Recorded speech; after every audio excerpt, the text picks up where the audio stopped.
Et yo les gars, c'est Archie, j'espère que vous allez bien, en tout cas moi ça va super bien.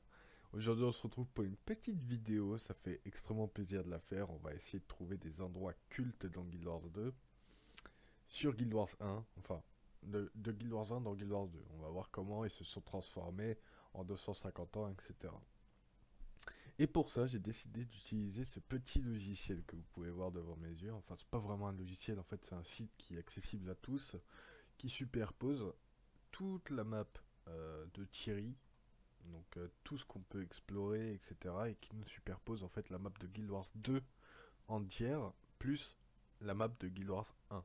Donc franchement, cet outil va être vraiment efficace pour nous retrouver dans Guild Wars 2 et dans Guild Wars 1. Parce que je vous cache pas que moi, à cet endroit-là, jamais de la vie, j'aurais mis quelque chose ici, hein. Il y a certaines villes que je vois sur cette map que j'arrive même pas à me souvenir qu'elles sont là dans le 1 et j'arrive même pas à les visualiser dans le 2, donc c'est pour ça que je fais cette petite vidéo. Comme vous le savez, Guild Wars 2 et Guild Wars 1 sont des jeux qui sont très proches au niveau de la carte. Et c'est pour ça qu'aujourd'hui on va essayer d'aller dégoter des petites pépites, des petites villes, des petits trucs comme ça qui peuvent être sous l'eau, sur terre, complètement détruites. Je sais pas, on verra bien. C'est le but de la vidéo et j'espère qu'elle va vous plaire. En tout cas moi ça me fait vraiment plaisir de vous faire cette petite vidéo. Et voilà, du coup n'hésitez pas à checker la description. J'ai mis le lien en description. Voilà, c'est tout pour moi. On se retrouve directement en jeu. Ciao, ciao.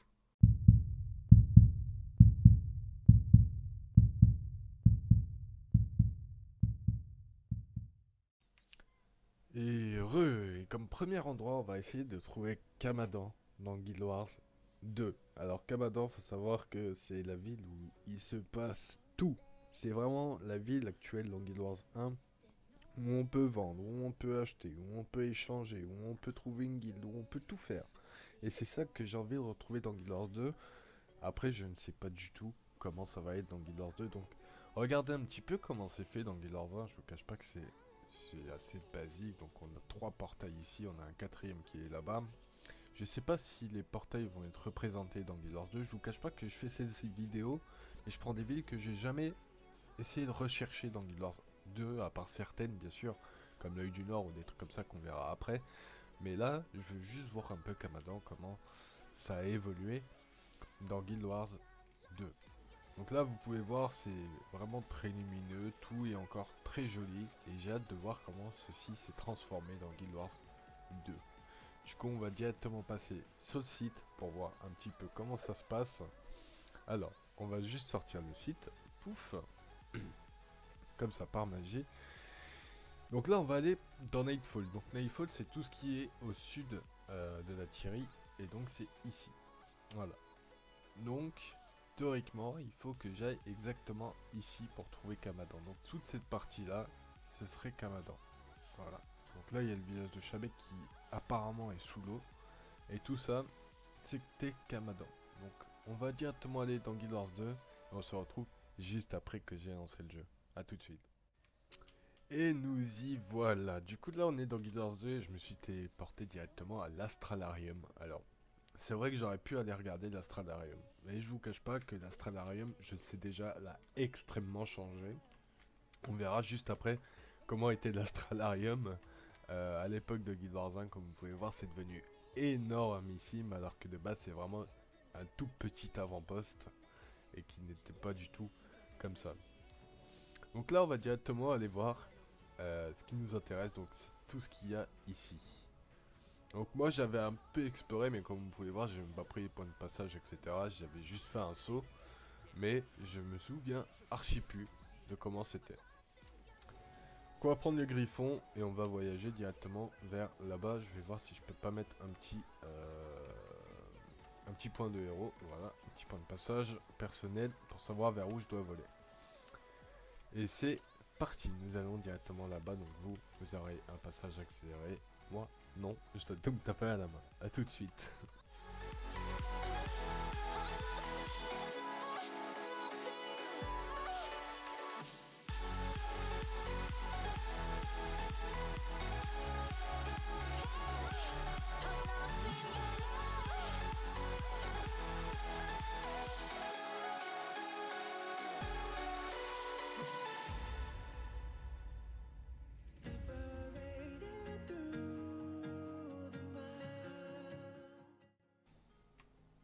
Et nous y voilà. Donc là, on va commencer à survoler Kamadan, du coup.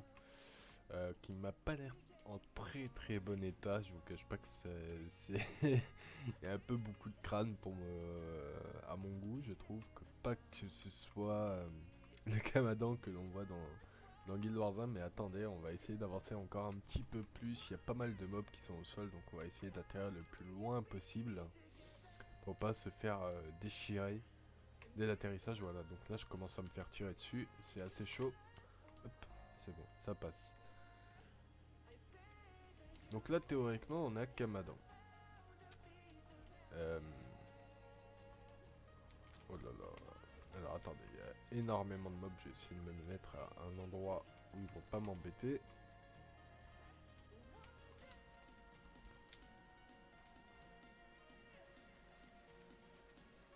C'est bon, on est assez tranquille, ok. Donc là, comme on a pu voir sur, sur la map, en fait, Kamadan, c'est tout ce qui se passe ici. Voilà, donc là on est ici, on a le village de Shabek qui est normalement sous l'eau, qu'on va aller voir juste après. Et là ici on a une partie de Kamadan. Alors quelle partie? Je vous cache pas que j'arrive pas spécialement à reconnaître. C'est vrai que ça a vraiment beaucoup changé. On voit très bien que ça reste du Kamadan avec les petites fontaines, etc. Donc là il y aurait un pont. Oh là là, c'est vraiment horrible les chariots de flèches. C'est moi tranquille. Donc là on a un pont. Est-ce que ça serait pas le pont qui nous emmène à l'embarcadère? Et du coup toute cette partie là serait l'embarcadère? Si c'est possible, ça a l'air de ressembler à ça. Mais par contre pourquoi le reste est dans la roche? C'est quand même assez bizarre que tout le reste soit dans la roche. Ici du coup on serait du côté où il y avait des petits bateaux sur Guild Wars 1. Et j'arrive pas trop à me repérer, je vous cache pas qu'elle est vraiment dans un très sale état Kamadan. C'est vraiment très compliqué de se repérer et de se dire tiens ça c'était là, tiens ça c'était là. Elle a pris extrêmement cher, hein. Franchement je m'attendais pas à ce qu'elle prenne aussi cher que ça. Donc là ça c'est l'embarcadère. Ça se voit que c'est l'embarcadère. Donc là-bas il y a les bateaux etc qui doivent être sous l'eau décidément. Donc là on va aller faire un petit plongeon. Bon, j'ai pas... Ah, il y a des petits mobs dedans. Donc ça va être un petit peu marrant de plonger là-dedans. La merdistan. Ok. Alors, on va plonger. Hop. Il y a beaucoup de requins. Ok. Une baleine. Hein. Ou un dauphin. Ouais, non, une baleine. Ouh là là. Il n'y a pas l'air d'avoir beaucoup de vestiges sous l'eau. Enfin, de là, j'en vois pas énormément. Je vous cache pas. On va essayer de plonger encore un peu plus bas. J'aurais dû débloquer le vol écume sous l'eau. Malheureusement, je ne l'ai pas débloqué. Donc on va essayer d'aller un peu sous l'eau. Et on va se rapprocher vers là-bas. Donc normalement, Canada, c'est un truc qui fait comme ça. On va remonter un petit peu. On va remonter un petit peu. Ça m'a fait peur. On va remonter tranquillou. Et on va juste se déplacer vers ici. Et on va retomber dans l'eau en dessous. Donc là, il y a une baleine. C'est assez marrant. Ok. Et là, on va voir s'il n'y a pas des vestiges. Par exemple, du village de Shabek sous l'eau. Même si j'ai un gros doute qu'il y ait des vestiges du village de Shabek.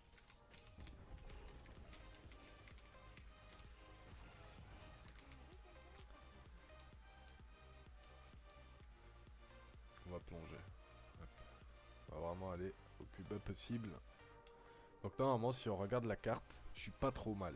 Le village de Shabek, c'était ici. Genre, j'avais même pas l'impression en fait que de base on puisse y aller. Donc en gros, le village de Shabek se trouverait à peu près ici. Et j'ai pas l'impression, en fait je crois que le jeu va nous bloquer malheureusement. Et du coup il faut vraiment que je descende le plus bas possible. Donc on va redescendre encore un petit peu. Et on va aller voir s'il n'y a pas un petit peu de vestiges sous l'eau. On va se rapprocher aussi un peu de la terre. Ça sert à rien d'être à 2 km. Donc le village de Shabek serait quelque part là-dessous. Clairement, je crois qu'il n'y a pas d'autre mot. C'est qu'on peut pas y aller. Donc ça doit pas être modélisé. Donc le village de Chabec, je pense pas qu'on puisse le voir. Et j'ai vraiment pas l'impression qu'il y ait des vestiges sous l'eau, malheureusement, à explorer ou quoi que ce soit. Donc bref. Comme première vie, c'est pas très intéressant, malheureusement. C'est pas très grave. On va passer tout de suite à la deuxième ville. À tout de suite. Et nous y voilà. Du coup, on retourne sur notre petit site pour regarder un petit peu si c'est bien placé, si tout est correctement ajusté à Guild Wars 1 ou non. Et c'est ça qu'on aime bien regarder, c'est d'être la petite fouine qui vous dit si c'est bien placé ou pas. Et comme prochaine ville, je pense que c'est assez logique que je la fasse, c'est l'œil du Nord. L'œil du Nord, il y a une énorme différence entre Guild Wars 1 et Guild Wars 2. Et on va aller voir ça tout de suite. Donc si vous connaissez pas l'œil du Nord de Guild Wars 1, ceci ressemble à ça. Donc ça ressemble pas énormément à grand chose. On voit quand même que c'est un lieu assez chic qui a été construit il y a un petit moment. Et juste là, nous avons du coup le bassin des divinations que l'on peut avoir aussi dans Guild Wars 2. Donc c'est le Panthéon des Hauts-Faits. Dans Guild Wars 1, il faut passer un portail pour y aller. Voilà, donc là, on a le bassin des divinations. Donc dans Guild Wars 2, il y a Oren dedans. Vous voyez que c'est pas du tout le même bassin, hein.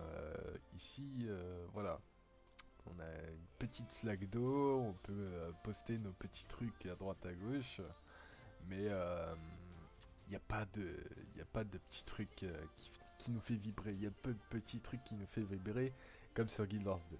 Et on va passer tout de suite sur Guild Wars 2, comme ça vous pourrez bien voir la différence, parce que c'est vraiment très flagrant.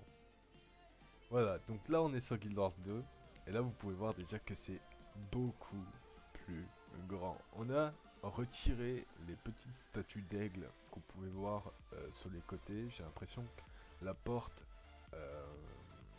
j'ai l'impression en fait que ça s'est rétréci, je sais pas, ça a l'air beaucoup plus ouvert. Il n'y a plus les têtes d'aigle qu'il y avait sur le côté dans Guild Wars 1. Ah non, pardon, my bad, il y a encore les têtes d'aigle. My bad, my bad.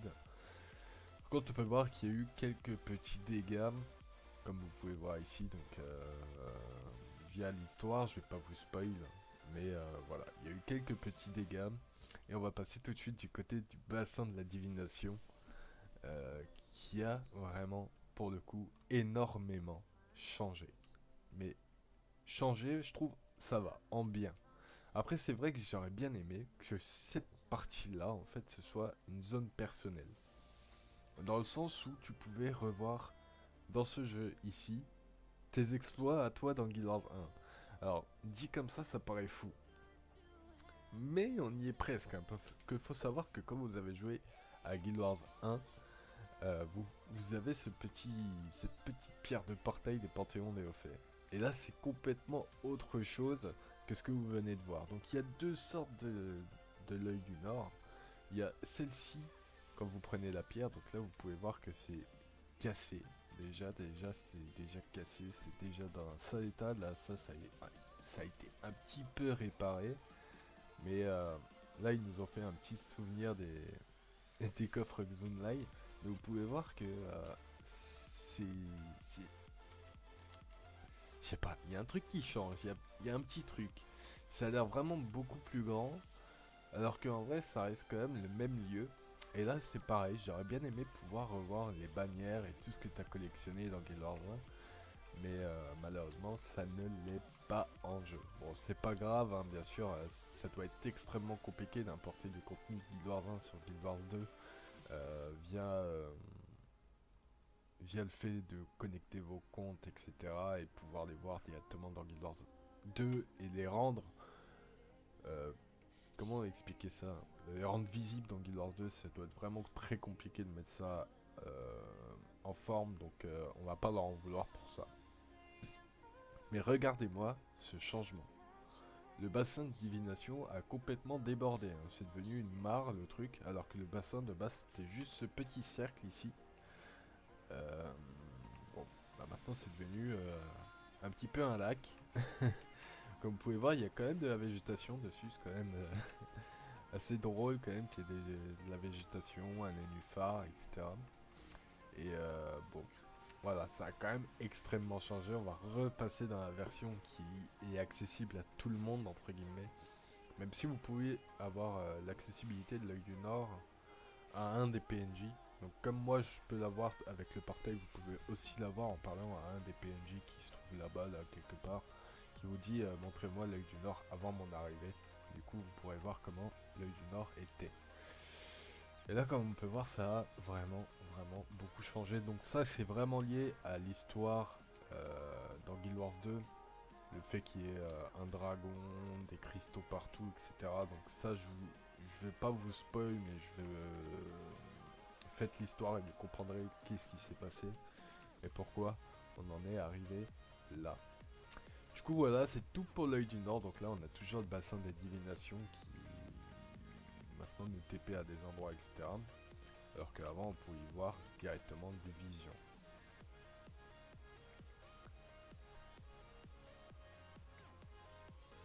Du coup, on va passer directement à la troisième ville et la dernière pour cette petite vidéo, en espérant que celle-ci vous plaise.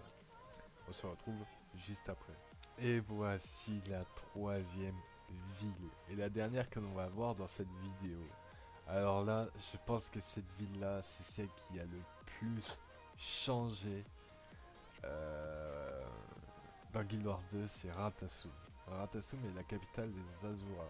Alors voici la gueule de Ratasum dans Guild Wars 1. Dans Guild Wars premier du nom, Ratasum, c'était ça. Alors, c'est vraiment pas glorieux. Je vous cache pas que c'est vraiment pas glorieux. Mais bon, on leur en veut pas, c'est pas très grave. Du coup, on va regarder vite fait sur la map, comme on fait d'habitude, pour voir où est-ce que c'est Ratasum dans Guild Wars 2. Alors, faut savoir que dans Guild Wars 2, Ratasum est normalement bel et bien au même endroit. Sauf que, comparé à Guild Wars 1, donc premier du nom, on est là-dedans. Dans Guild Wars 2, on est là-dedans. En fait, toute la map en dessous, c'est la map que l'on a ici, dans Guild Wars 1. Donc la pierre des mages. Donc si on sort, théoriquement, si on sort à la pierre des mages, on est censé pouvoir voir le futur Ratasum. Sauf que, bah, il n'a pas été construit le Ratasum dans Guild Wars 1. Voici le Ratasum dans Guild Wars 1. Je vous cache pas que c'est vraiment pas celui de Guild Wars 2. Et ça fait vraiment étrange. Donc là on va sortir à la pierre des mages. Et là vous allez voir qu'il y a strictement rien à part ce grand totem. Voilà, donc il n'y a rien qui laisse imaginer que Ratasum un jour serait un énorme cube volant, flottant dans les airs. Voilà. Et en plus de ça, on sait pas vraiment comment ça a évolué, Ratasum. On sait pas vraiment comment ils en sont arrivés ici. Si jamais vous savez, donc si vous avez un petit lore sur les Azura ou quelque chose, n'hésitez pas à me le dire en commentaire. J'aimerais bien savoir comment s'est fondé Ratasum, parce que je vous cache pas que là, ça tire pas du tout la gueule que ça a dans Guild Wars 2. On va passer directement dans Guild Wars 2. Je vous dis à tout de suite, le temps du switch. Et nous voilà dans Guild Wars 2. Alors là, déjà, dès qu'on rentre dans Ratasum, on sent la grosse différence. Dès le début, dès qu'on arrive, on sent vraiment que c'est différent. Comme vous pouvez voir, Ratasum a vraiment énormément évolué. Et on est vraiment dans un air beaucoup plus futuriste. Bon, c'est pas étonnant des Azura, mais voilà. Ratasum, maintenant, c'est ça. Donc là, on a un énorme cube qui flotte en l'air. Et on garde quand même cette petite architecture avec les espèces de petits pylônes volants qu'on peut voir à droite et à gauche des Azura. Mais comme vous pouvez voir, ça s'est vraiment agrandi de façon... c'est abusé en fait. C'est vraiment abusé la différence entre Ratasum de Guild Wars 1 et Ratasum de Guild Wars 2. C'est vraiment deux villes totalement différentes. Et c'est vraiment très surprenant. Donc si vous aviez jamais vu Ratasum de Guild Wars 1, c'est vrai que ça fait vraiment très étrange. C'est vrai que moi, la première fois que j'ai joué à Guild Wars 2 et que je suis allé à Ratasum, j'ai fait wow, mais what the fuck, mais c'est quoi cette merde? Mais ça, je vous cache pas que je l'ai fait pour toutes les villes. Oh, et sans parler de l'Arche du Lion, parce que l'Arche du Lion a changé 2 ou 3 fois depuis le début de Guild Wars 2. Et donc c'est vrai que c'est assez perturbant. euh, les changements vraiment qu'ils ont apporté dans Guild Wars 2. Mais on sent que c'est Ratassoum.